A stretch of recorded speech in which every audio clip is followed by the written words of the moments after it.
Tenía apenas 22 años cuando me entregaron las llaves de la sacristía por primera vez. Era 1970 y el convento de San Bartolomé se alzaba como un gigante de piedra en medio de un pueblo pequeño, pobre y olvidado por el mundo. Yo era joven ingenuo, lleno de fervor, convencido de que la sotana era un puente directo entre mi vida y la voluntad de Dios. Nadie me obligó a entrar al seminario. Nadie me arrastró hacia la vida sacerdotal. Fui yo mismo quien creyó escuchar un llamado que con el tiempo descubrí que también escondía un grito de silencio y de miedo. Recuerdo todavía el olor a madera húmeda mezclado con cera derretida, los vitrales rajados que dejaban pasar una luz pálida en las mañanas y el sonido constante de las campanas que marcaban las horas de oración. La gente del pueblo veía en mí un ejemplo de pureza, un muchacho de familia sencilla que había logrado elevarse. Mi madre, una mujer de rezos diarios y manos endurecidas por el trabajo en el campo, lloró de orgullo el día en que me impusieron las manos. Mi padre, en cambio, apenas me miró como si no quisiera aceptar que su hijo se entregaba a una vida que no comprendía. Yo, sin embargo, lo sentía como un triunfo personal. Creía que estaba entrando en la casa de Dios, y nunca sospeché que también entraba en un laberinto de secretos y sombras. El convento era un lugar de contradicciones. Hacia afuera mostraba imágenes de bondad, misas solemnes, procesiones llenas de cánticos y flores, niños vestidos de blanco en las comuniones. Pero hacia adentro, en sus corredores oscuros y oficinas cerradas, se respiraba otra cosa. Había un silencio pesado que no provenía de la devoción sino del miedo. Lo supe desde la primera semana cuando el prior, el padre Aurelio, me llamó a su despacho. Aurelio era un hombre de unos 60 años, de rostro arrugado, mandíbula dura y unos ojos que parecían no pestañear jamás. Se decía que llevaba más de 40 años en el ministerio, que había visto pasar dictaduras, crisis económicas y sequías, y que siempre mantenía el mismo gesto imperturbable. Me recibió sin sonreír. Apenas hizo un gesto con la mano para que me sentara frente a él. Sobre su escritorio había una Biblia abierta, pero no parecía que la estuviera leyendo. Me miró como quien examina a un animal nuevo en el establo y dijo con voz grave: «Aquí aprenderás a morir al mundo, hijo. El convento no es lo que parece. Si quieres sobrevivir, escucha, obedece y calla». No entendí en ese momento la fuerza de esas palabras. Pensé que se trataba de disciplina, de humildad, de formación.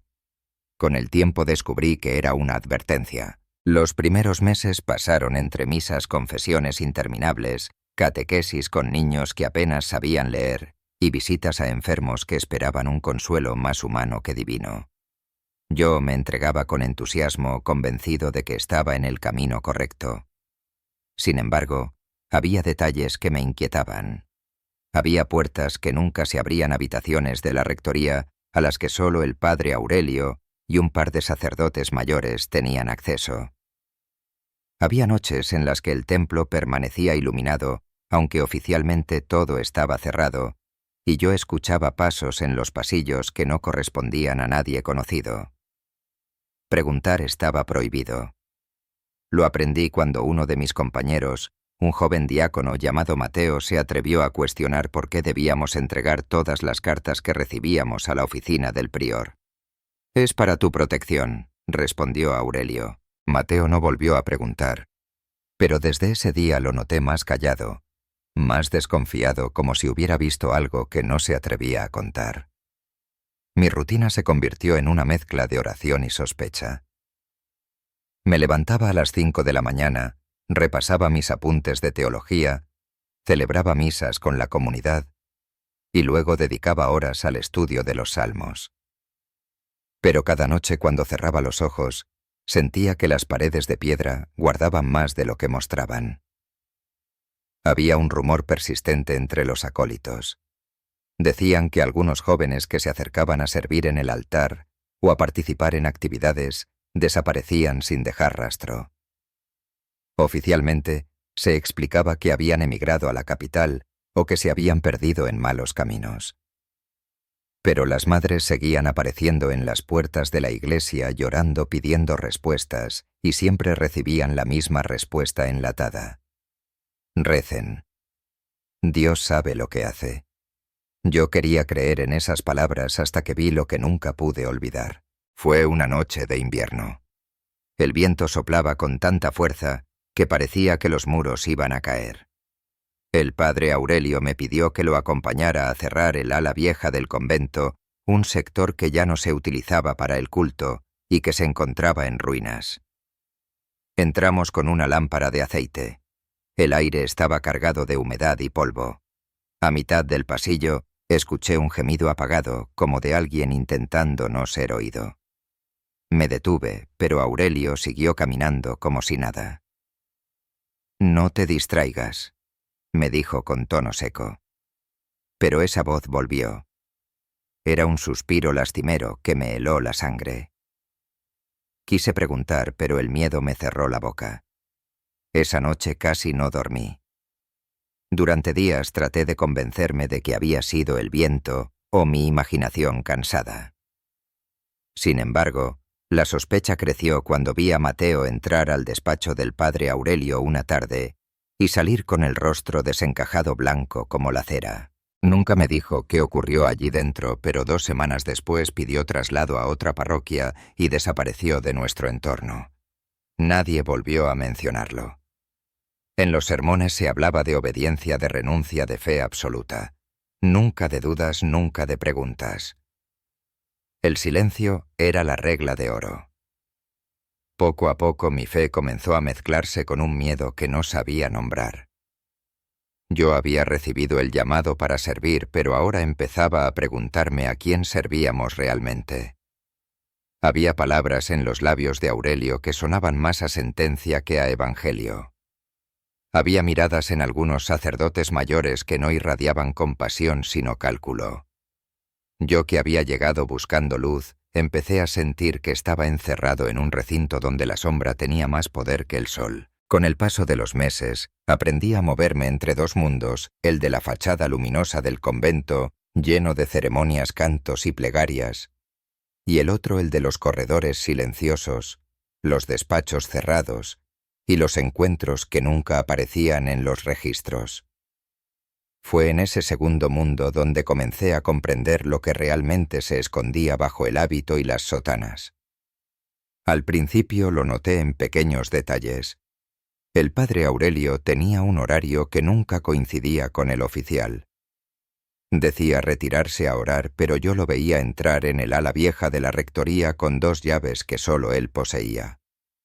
A veces lo acompañaban otros sacerdotes visitantes hombres que no pertenecían a nuestra diócesis y que nunca se presentaban con nombre. Llegaban al caer la tarde con maletines de cuero y rostros adustos. El pueblo creía que eran emisarios del obispado, pero nosotros, los más jóvenes, sabíamos que no. Nunca participaban en las misas, nunca se mostraban al pueblo. Solo entraban, se reunían con Aurelio y desaparecían por la madrugada. Una noche, mientras apagaba las velas de la nave principal, vi a 2 de esos hombres conduciendo a un muchacho de no más de 14 años por el pasillo lateral. Era Tomás, un acólito alegre y risueño, de los que ayudaban a preparar el incienso y encender el cirio pascual. Tenía los ojos muy abiertos, como quien no entiende lo que sucede. Aunque intentaba caminar con calma, sus pasos temblaban. Nadie me vio, o al menos lo creí. Y cuando intenté seguirlos, Aurelio apareció en la penumbra como si hubiera surgido de las paredes. Me puso una mano pesada en el hombro y dijo en voz baja: «No es tu asunto, hijo. Obedece y reza». No supe qué responder. Esa misma semana Tomás dejó de venir a servir en el altar. La explicación oficial fue que su familia había decidido enviarlo con parientes a la capital, pero su madre venía cada domingo a la puerta de la iglesia a preguntar, y siempre se le respondía con evasivas. Nadie más volvió a verlo. Fue entonces cuando empecé a escribir notas ocultas, pequeñas frases, que escondía entre los márgenes de mis libros de teología, palabras que quizá algún día alguien encontraría.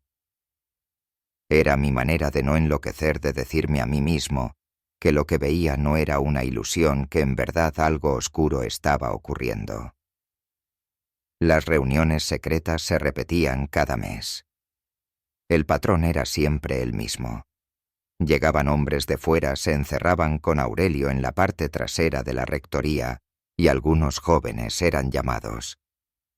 A veces regresaban cambiados, con la mirada apagada, más silenciosos que antes. Otras veces simplemente no volvían. El pueblo aceptaba las versiones oficiales, quizá porque necesitaba creer en la pureza de la Iglesia, quizá porque el miedo era más fuerte que la verdad. Recuerdo con claridad a Julián, un muchacho de 16 años, que se confesaba conmigo a escondidas porque decía que con Aurelio tenía miedo.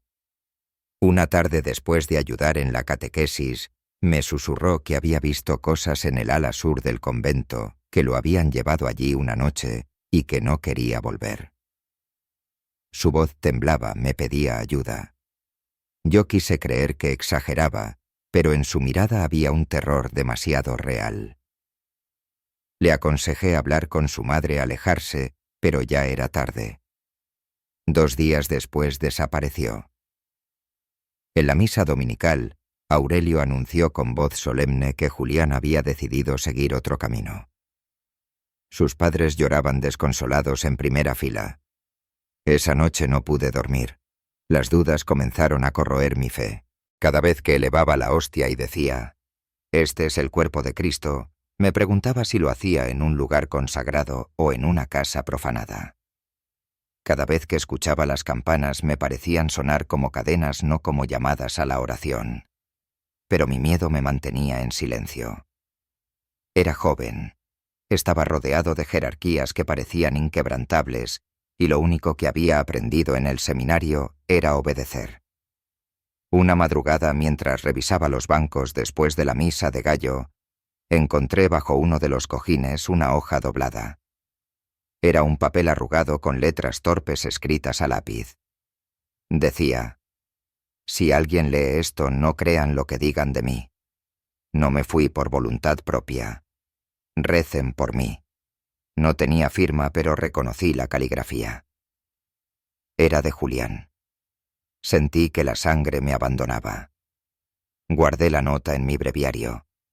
La escondí como un tesoro y como una carga. Nunca se la mostré a nadie, pero desde ese día supe que mi silencio me convertía en cómplice. Los años siguieron pasando, y con ellos las mismas escenas repetidas, el mismo dolor oculto. En ocasiones los sacerdotes más jóvenes éramos invitados a encuentros de formación espiritual en aquellas salas cerradas.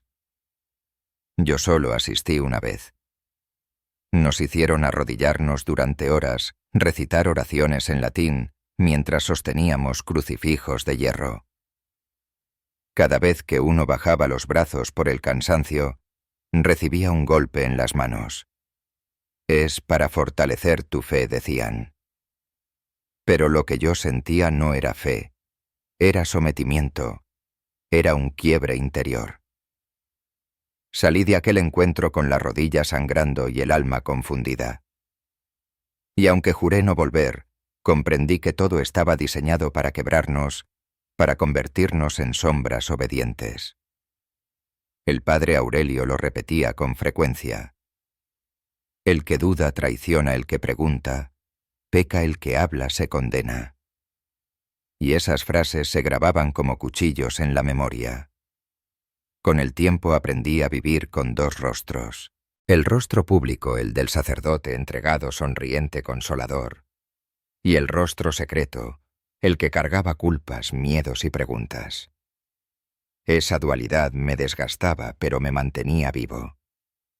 Cada vez que veía a una madre llorar frente al altar, cada vez que escuchaba el eco de pasos nocturnos en los pasillos vacíos, sentía que el convento era menos una casa de Dios y más una prisión de secretos.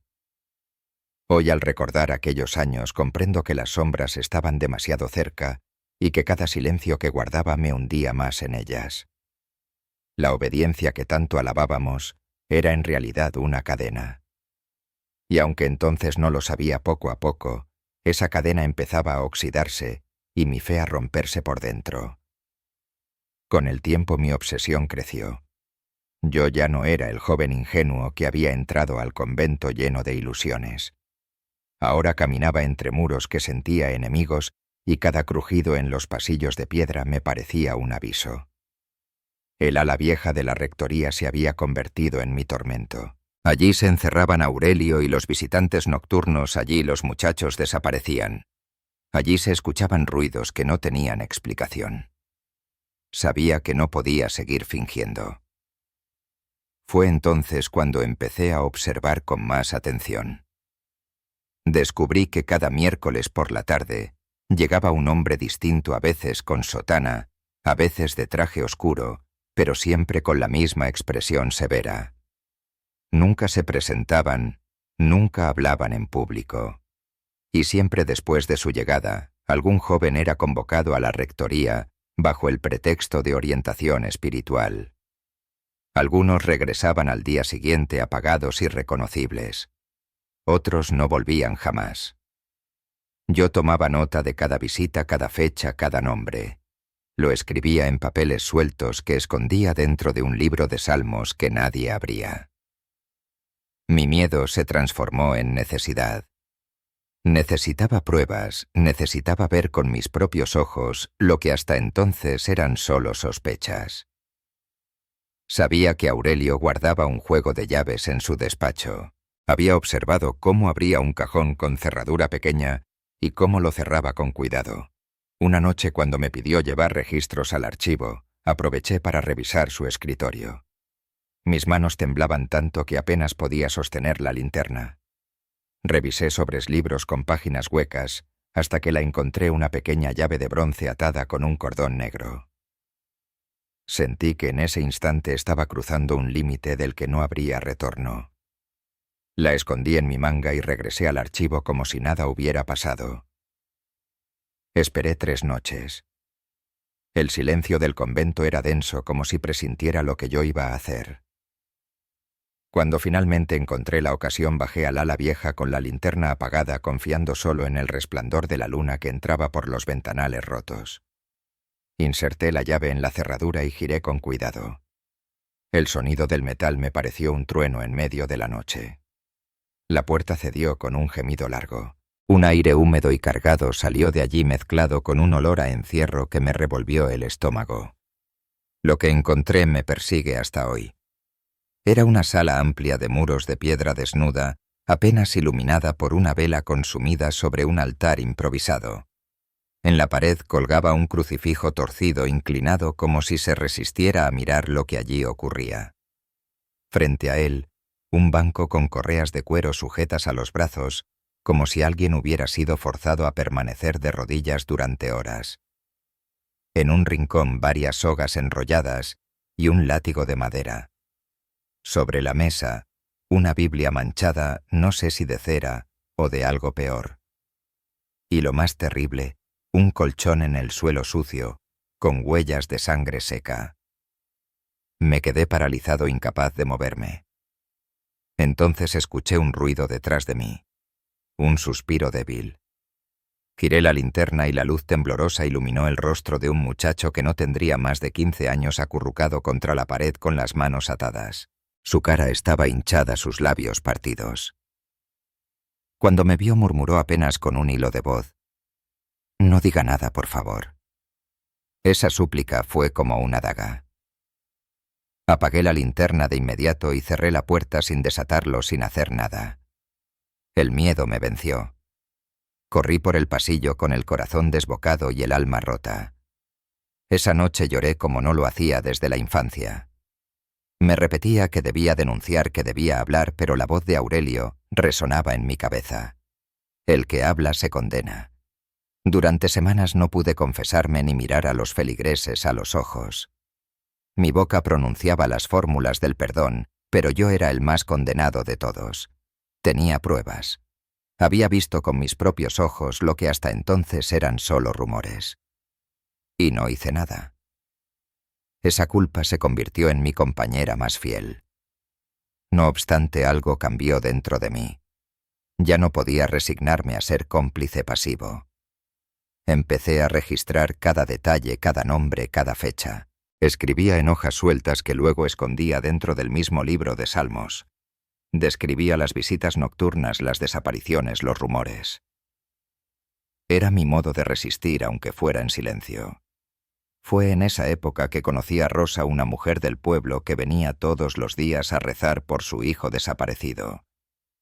Decía que había servido de monaguillo durante un año y que una tarde simplemente no volvió a casa.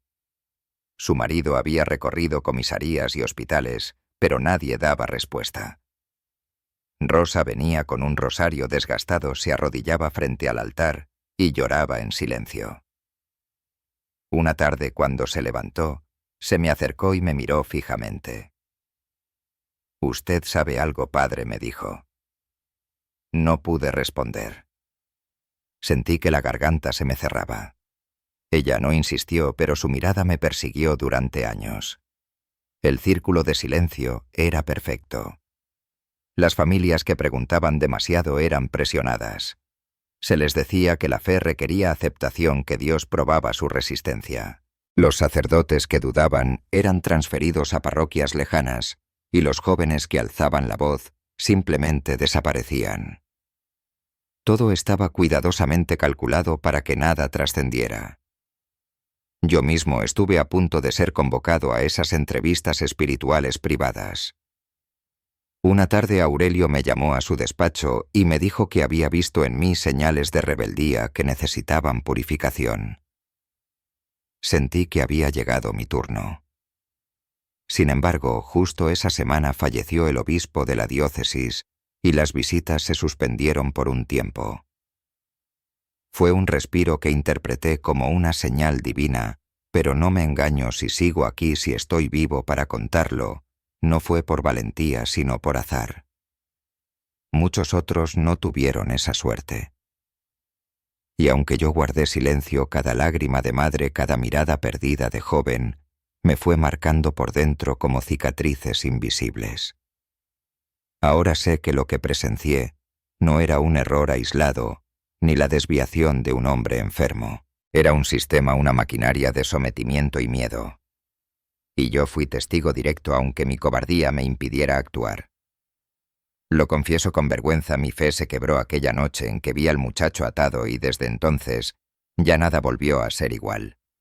El tiempo en el convento tenía una cualidad extraña, como si las estaciones no pasaran dentro de sus muros de piedra. Afuera el pueblo cambiaba. Los niños crecían, las familias emigraban, los campos sufrían sequías y cosechas. Adentro, en cambio, todo parecía igual, las mismas oraciones, las mismas homilías, el mismo eco de campanas. Y sin embargo, dentro de mí, nada estaba igual. Cada día el peso de lo que había visto en aquella sala prohibida se volvía insoportable. Yo seguía celebrando misas y repartiendo bendiciones, pero en el fondo ya no creía en nada. Había aprendido a fingir. Mostraba un rostro de serenidad ante los fieles, sonreía a los niños durante la catequesis, repetía con voz firme las oraciones comunitarias. Pero por las noches, cuando el convento quedaba vacío y la luna atravesaba los vitrales agrietados, me consumía la culpa. Veía el rostro del muchacho atado, escuchaba su voz suplicando: «No diga nada, por favor», y comprendía que mi silencio había sido otra forma de traición. En medio de ese tormento, un detalle abrió una grieta. Fue una madrugada mientras limpiaba el despacho de Aurelio por orden suya. Él había salido a un viaje corto a la capital y me dejó encargado de revisar documentos. No era común que me diera acceso a su oficina en su ausencia, y quizá por eso aproveché para buscar más allá de lo permitido. Entre los libros apilados, encontré uno que me llamó la atención, un manual de teología con tapas desgastadas. Cuando lo abrí, entre las páginas centrales, hallé una hoja doblada. La desplegué con manos temblorosas. Era una carta. La caligrafía era redonda, delicada, con trazos que no parecían de un adulto. Decía: Si alguien encuentra esto, por favor crean en mí. No me fui, no lo elegí. Me obligaron. Él dice que es voluntad de Dios, pero no lo es. Recen por mí. No estaba firmada, pero reconocí el nombre escrito al margen Marcos. Era otro de los acólitos que meses antes había desaparecido. Su familia había sido convencida de que se había marchado a la ciudad en busca de trabajo. Yo lo recordaba alegre con una voz clara que entonaba los cantos del coro. Ahora su letra me suplicaba desde una hoja escondida. Guardé la carta en mi breviario junto a la nota de Julián. 2 voces, 2 pruebas, 2 fantasmas que me perseguían. Con ellas comprendí que no podía seguir siendo un espectador. Tenía que hacer algo aunque no supiera exactamente qué. Al principio solo compartí mis dudas con un sacerdote más joven, Rodrigo, recién llegado de otra diócesis. Una noche durante la cena silenciosa, me atreví a preguntarle si había notado cosas extrañas. Me miró fijo, bajó la voz y respondió: «Aquí todos hemos visto algo, pero pocos quieren admitirlo. Aurelio tiene demasiado poder». No dijo más, pero en su mirada reconocí el mismo temor que ardía en mí. Desde ese momento empezamos a intercambiar palabras cortas, gestos discretos, pequeñas señales de complicidad. Una noche me atreví a mostrarle la carta de Marcos. Se quedó pálido, la leyó varias veces y luego la devolvió sin pronunciar palabra. Al final murmuró: «Guárdala bien. Algún día servirá». Los meses siguientes fueron de tensión creciente. Aurelio parecía sospechar que algo se movía fuera de su control. Me observaba con mayor insistencia. Preguntaba con frecuencia dónde había estado, a quién había atendido. En sus homilías introdujo frases más duras sobre la obediencia y el silencio. «La lengua del traidor lo condena», repetía.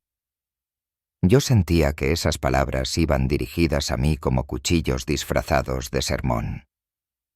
El momento decisivo llegó una noche de verano. Estaba en la sacristía ordenando cálices cuando alguien tocó la puerta con suavidad. Era Elena, una catequista laica de unos 30 años. Venía con los ojos enrojecidos y la voz entrecortada. Me dijo que había encontrado algo en el banco donde se sentaban los niños del coro. Me entregó un papel arrugado, temblando. Lo abrí y sentí que el mundo se detenía. Eran apenas 3 frases escritas con mano torpe, seguramente de un niño pequeño. «Tengo miedo. No quiero entrar otra vez. Ayúdeme». El corazón me martillaba. Elena me miró esperando respuestas. Yo no sabía qué decirle. Solo le pedí que guardara silencio, que me dejara ese papel. Ella asintió, pero antes de irse me dijo algo que me heló. «Padre, yo también escucho cosas en las noches. Golpes, gritos apagados. Usted sabe algo, ¿verdad?» No pude responder. La puerta se cerró tras ella y comprendí que la red de silencio comenzaba a resquebrajarse. Con 3 notas escondidas en mi breviario y el apoyo silencioso de Rodrigo, decidí dar un paso más. Empecé a escribir mi propio testimonio. No sabía si algún día lo entregaría a alguien, pero necesitaba dejar constancia.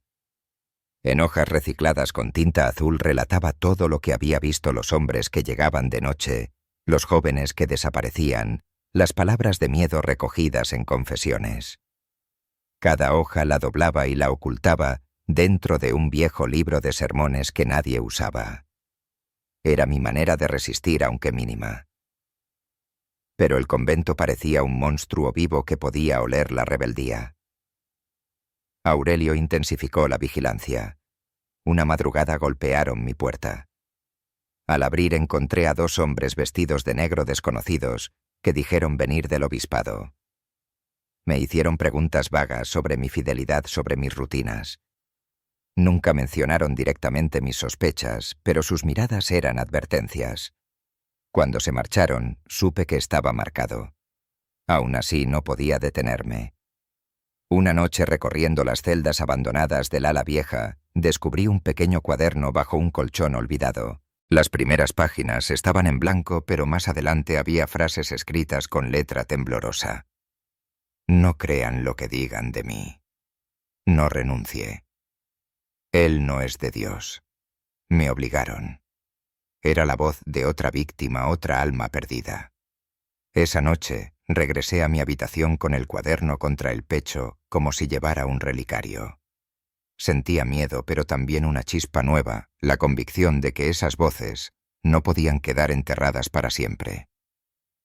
Quizá yo no tenía la fuerza para denunciarlas aún, pero podía guardar, atesorar, esperar el momento oportuno. Con cada prueba recogida, con cada mirada cómplice de Rodrigo, mi fe ya no era la misma. Ya no creía en la institución que se mostraba como santa, sino en la esperanza de que Dios estaba con los que sufrían en silencio. Esa certeza me mantenía en pie, aunque cada día fuera más difícil ocultar mi doble vida, porque sabía que tarde o temprano llegaría el día en que tendría que elegir seguir callando y convertirme en sombra para siempre, o hablar y enfrentar las consecuencias. Y ese día lo presentía se acercaba.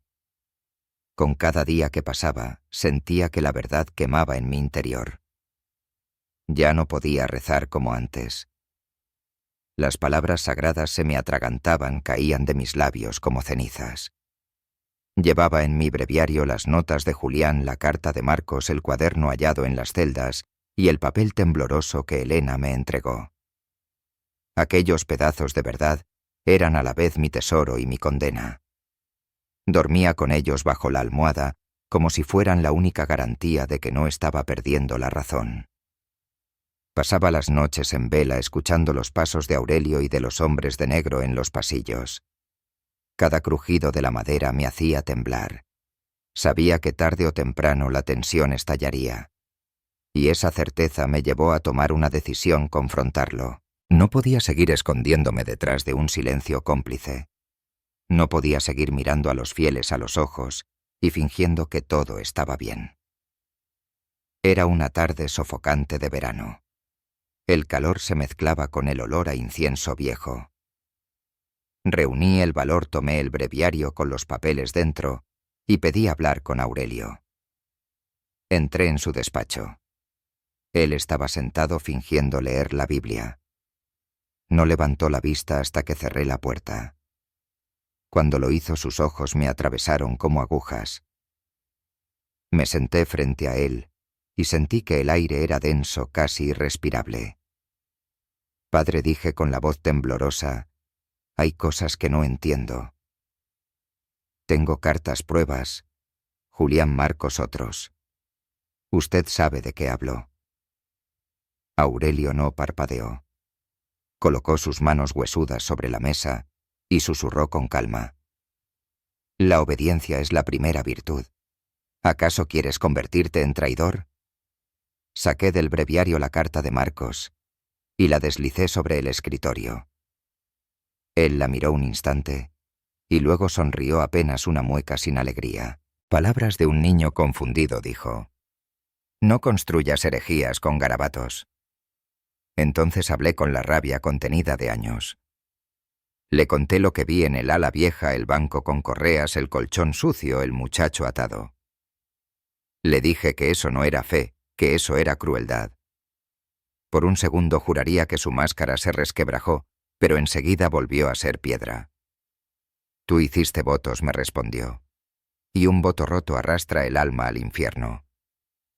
Me incliné hacia él temblando de rabia. El infierno ya está aquí, le dije, y lo hemos construido nosotros. Su sonrisa desapareció. Me ordenó salir. Obedecí, pero con la certeza de que había cruzado un punto sin retorno. Esa noche me despertaron unos golpes suaves en la puerta. Era un acólito mayor que me dijo que debía ir a la capilla pequeña para una adoración extraordinaria. Sentí que era una trampa, pero no podía negarme. Crucé el patio en silencio. La capilla estaba iluminada. Dentro estaban Aurelio, dos sacerdotes mayores y un hombre alto con guantes negros. En la primera banca había un niño del coro con la mirada baja. Reza, ordenó Aurelio. Mi cuerpo entero temblaba, pero di un paso al frente. Hablé con la voz que no sabía que tenía. Esto no es adoración. No participaré.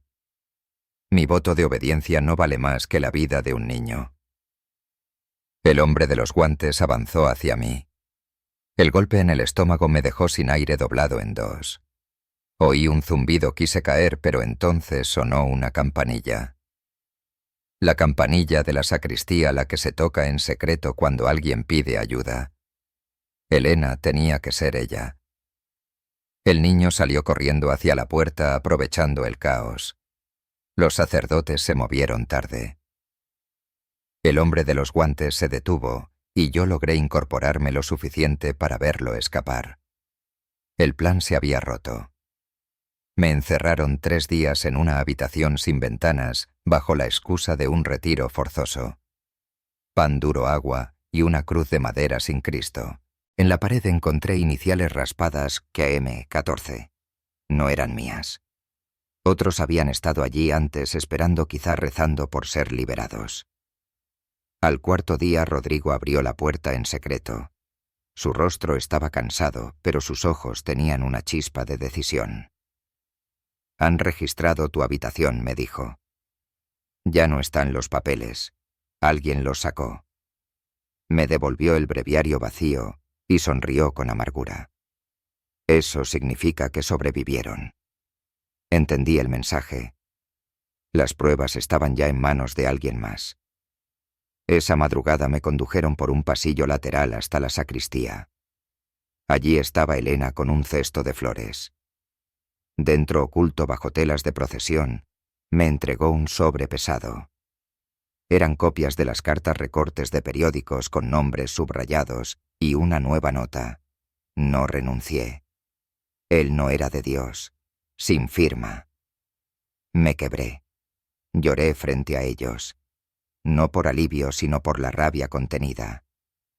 Elena me miró con firmeza y dijo: «No huyas. Habla». Rodrigo me puso una mano en el hombro. Me guió hacia la salida trasera antes del amanecer. Afuera el pueblo despertaba para la primera misa. Yo, con el sobre apretado contra el pecho, caminé hacia la casa de Rosa, la madre que aún rezaba cada día por su hijo desaparecido. Toqué la puerta con 3 golpes. Ella abrió con los ojos enrojecidos y el rosario enredado en la muñeca. No dije mi nombre. No hizo falta. Puse el sobre en la mesa y le pedí que lo guardara, que no lo mostrara todavía, que esperara. Ella me miró en silencio y dijo: «Gracias por no irse del todo». Salí de allí con el corazón encogido. Sabía que ya no podía volver al convento como antes. Había roto el pacto de silencio. Y aunque el precio sería alto por primera vez en muchos años, sentí que respiraba aire limpio. Porque entendí que la verdadera obediencia no era callar, sino proteger a quienes nunca debieron sufrir en nombre de Dios. Y aunque aún quedaba un largo camino, el primer paso ya estaba dado. Me fui del convento como quien abandona una casa en llamas, sin mirar atrás, sin recoger nada. No hubo despedida ni permiso. Al amanecer, con el sobre escondido bajo la sotana y el corazón latiendo como un tambor, crucé el puente de piedra que separaba el templo del pueblo. El aire frío me golpeó el rostro como una bofetada. Por primera vez en 25 años, sentí que mis pasos eran míos, aunque cada uno pesaba como una condena. Los rumores comenzaron de inmediato. Decían que había enfermado, que había sido trasladado a una misión lejana, que necesitaba purificación espiritual.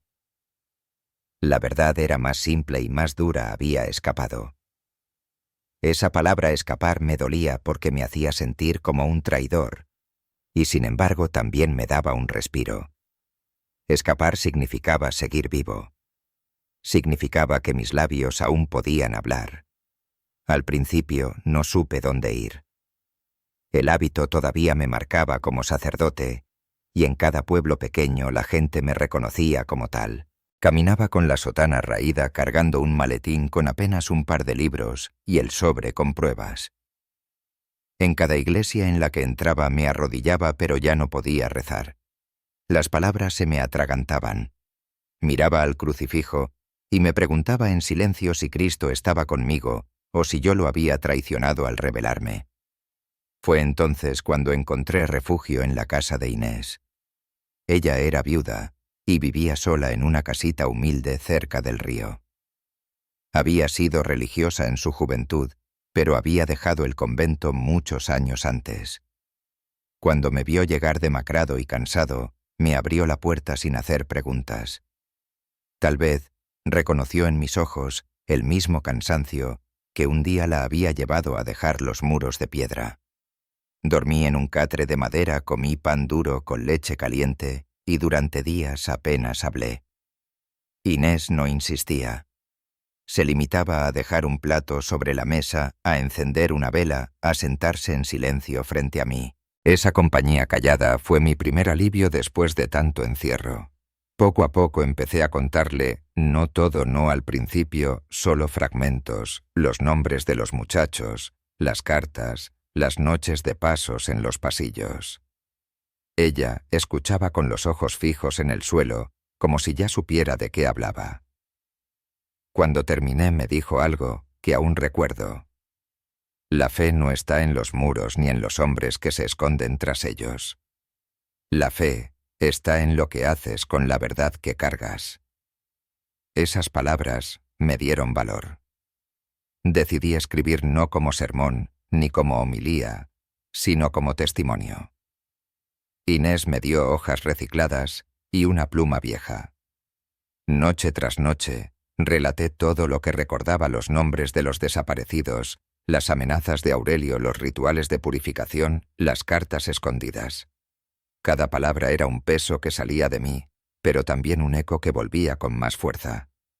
A veces me temblaban las manos tanto que apenas podía escribir. A veces rompía la hoja y volvía a empezar. Pero no paré.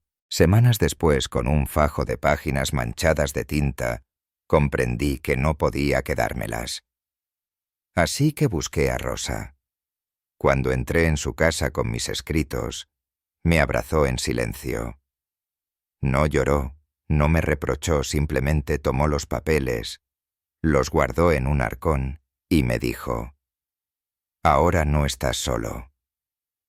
Esa frase marcó el comienzo de algo nuevo, porque poco a poco comenzaron a llegar más mujeres. Alguien corrió la voz en el pueblo de que yo sabía cosas. Una madre trajo un pañuelo con el nombre bordado de su hijo desaparecido. Otra me mostró un cuaderno de oraciones donde había encontrado frases tachadas: «Dios, sácame de aquí». Cada encuentro era un puñal y un bálsamo al mismo tiempo. El dolor de ellas me recordaba mi cobardía, pero su confianza me daba fuerzas. Inés sugirió reunirnos en su casa. Así nació un círculo pequeño de apenas 5 o 6 personas, donde compartíamos recuerdos y silencios. No era una organización ni una denuncia formal, pero era un inicio.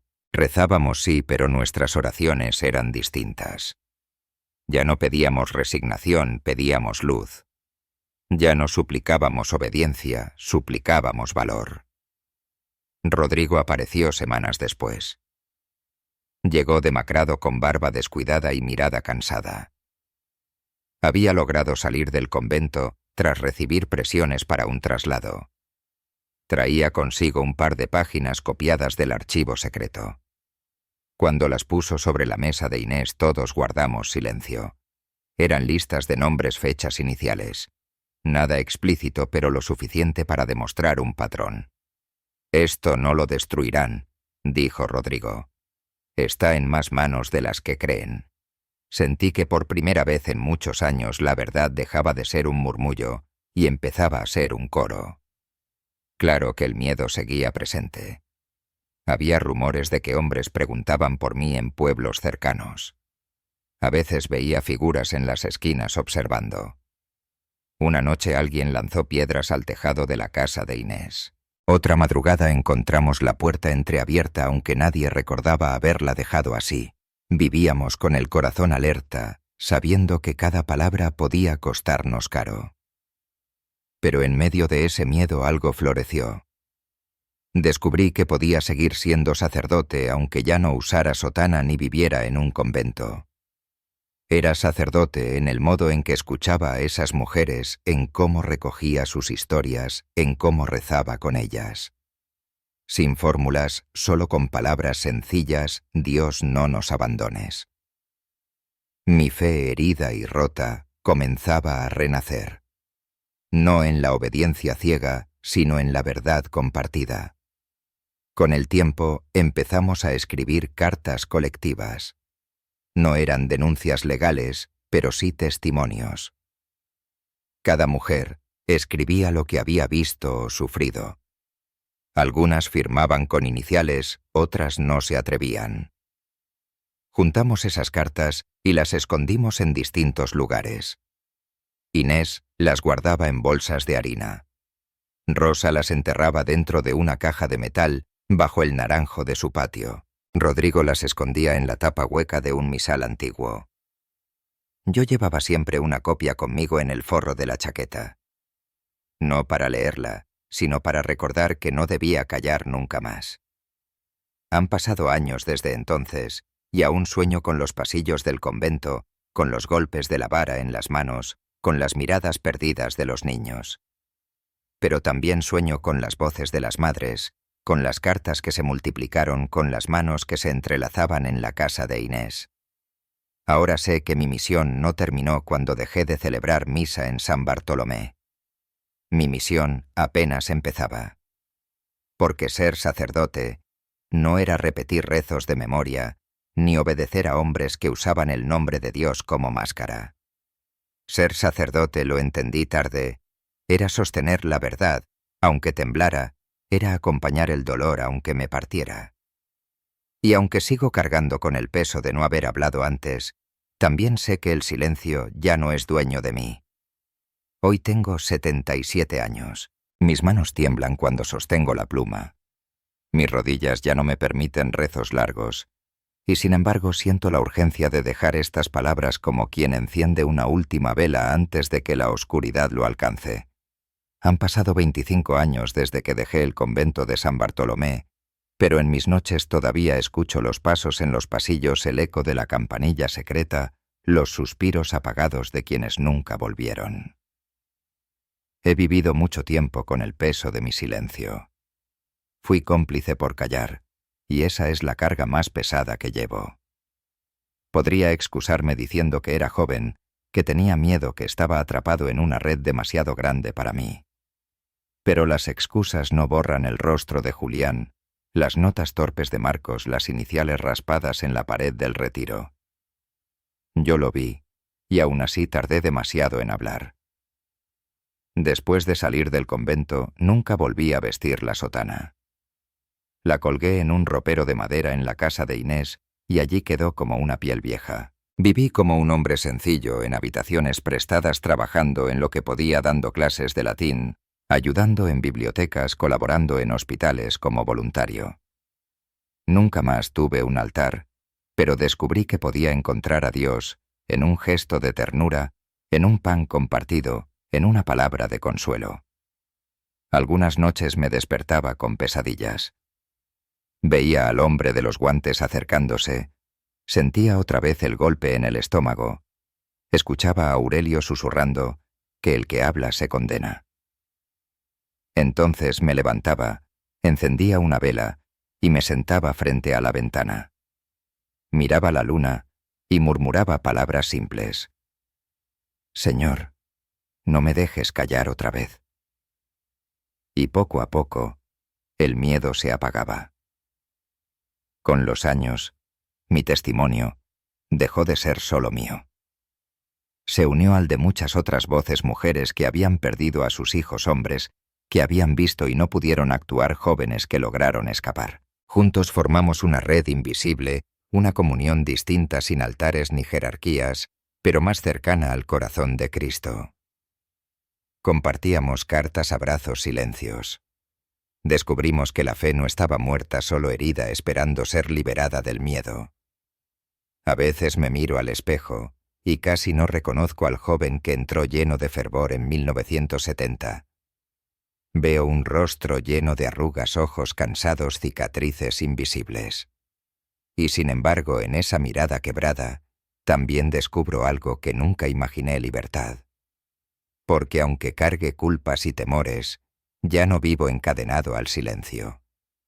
Puedo hablar, puedo escribir, puedo decir en voz alta lo que durante décadas se escondió tras muros de piedra.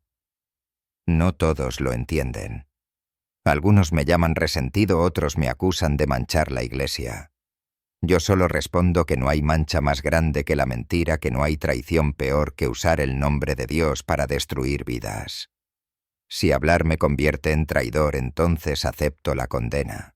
Pero sé que ante los ojos de aquel que nos conoce en lo más profundo, no soy traidor por decir la verdad.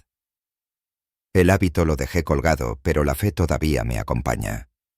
Una fe distinta, frágil, sencilla, pero real. Ya no creo en las paredes de piedra, ni en los hombres que se proclaman pastores mientras siembran miedo. Creo en el Dios que escuchó los susurros de Julián, que recibió las lágrimas de Rosa, que estuvo conmigo cuando lloré solo en aquel cuarto sin ventanas. Ese Dios no me pide silencio, me pide verdad. Por eso escribo estas últimas páginas. No sé si alguien más las leerá. No sé si sobrevivirán al polvo de los años. Pero quiero que quede constancia de que lo que ocurrió en San Bartolomé no fue un rumor ni una invención. Fue real.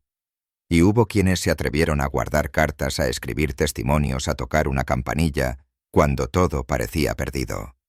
Si alguna vez alguien encuentra estas palabras, le pido solo una cosa: no permitan que el silencio vuelva a cubrirlo todo. No crean que obedecer ciegamente es servir a Dios.